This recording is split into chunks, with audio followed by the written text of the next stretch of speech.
पहिले याच्या हार्डवेअर बद्दल सांगून देतो. तर यामध्ये sir 8 GB RAM, 64 GB internal येईल तुम्हाला. देन त्याच्यानंतर यामध्ये IPS पॅनल लागला आणि पॅनलवर टफर ग्लास लागलाय, ज्याच्याने काही असं आपण काही थ्रो केलं किंवा काही पण त्यांना चुकीने लागलं तर एवढं काही डायरेक्ट डिस्प्लेवर लोड येत नाही. देन त्यानंतर यामध्ये तुम्ही 178 डिग्रीमध्ये कुठून पण बघाल तर तुम्हाला सेम ब्राईटनेसने दिसेल. 3 इयर्सची ऑन-साईट वॉरंटी आहे, त्यामध्ये डॅमेज वगैरे कव्हर नाही होणार. जसं की हार्डवेअर किंवा सॉफ्टवेअरमध्ये काही प्रॉब्लेम आला तर विदिन 72 अवर्सच्या आतमध्ये आमचा पर्सन येऊन इथे तुम्हाला प्रॉब्लेम सॉल्व्ह करून देईल. ठीक आहे. आता जसं आपण सिम्पल जसा मोबाईल यूज करतो सर, हा Android 13वर रन होतो. ओके. तर जस्ट आपण जसा मोबाईल डेली लाईफमध्ये यूज करतो तशाच काही सेटिंग्स आहे. इथून तुम्ही इंटरनेट वगैरे, ब्ल्यूटूथ वगैरे सर्व काही कनेक्ट करू शकता. इथे सेटिंग्समध्ये जाऊन वगैरे बाकीच्या तुम्हाला ऍक्सेस भेटून जाईल तिथे. याच्यात मेनली आता खालून पण तुम्ही स्क्रोल कराल तर इथे तुमचं पूर्ण प्ले स्टोअर वगैरे ऍप्स वगैरे तुम्हाला काय डाउनलोड करायचं ते टीम्स वगैरे सर्व काही इथून तुम्ही करू शकता. आता मेन 4 पार्ट्स आहे सर. जसं की फर्स्ट आहे नोटपॅड.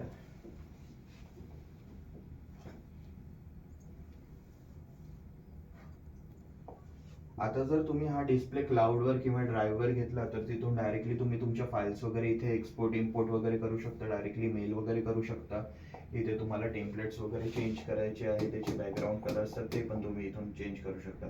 इफ जर तुमचा डिस्प्ले ऑफ आहे, जर तुम्हाला तुमच्या कंपनीचा लोगो लावायचा असेल इथे तर ते पण तुम्ही डायरेक्टली इथे करू शकता.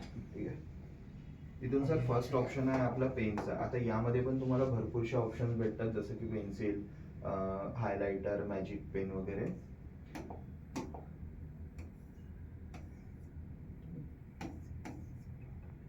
देन त्याच्यानंतर सर स्मार्ट राईट येतं. आता जनरली सर्वांची हँडरायटिंग काही सेम राहत नाही, तर हे काय करतं की हे आता डाउनलोड केल्यानंतर ऑटोमॅटिकली तुम्ही जे काही लिहाल ना ते ऑटोमॅटिकली कम्प्युटर लँग्वेजमध्ये तो कन्वर्ट करून देईल.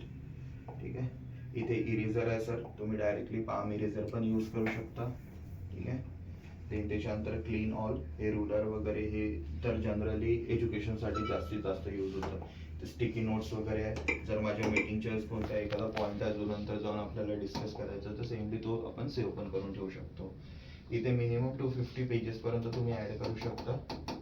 ठीक आहे. देन त्याच्यानंतर प्रिव्ह्यू म्हणून आहे, जर तुम्हाला हाच पेज कंटिन्यू करायचा असेल तर सिंपल तुम्ही प्रिव्ह्यू मध्ये गेले आणि याला छोटं केलं, याला तुम्ही कंटिन्यू करू शकता किती पण मोठा पेज. ओके.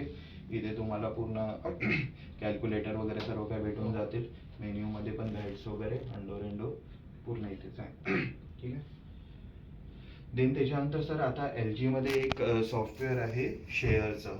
आता याच्याने असं होईल सर, आता मी इथे जितके पण पेजेस आहेत, जसं मी 250 पेजेस पर्यंत मीटिंग झाली माझी, त्याचा एक QR कोड जनरेट होईल. आता मी हा गुगल लेन्स मध्ये जाऊन जर स्कॅन केला तर तिथे एक लिंक येईल, जसं की बोला तुम्ही बोला.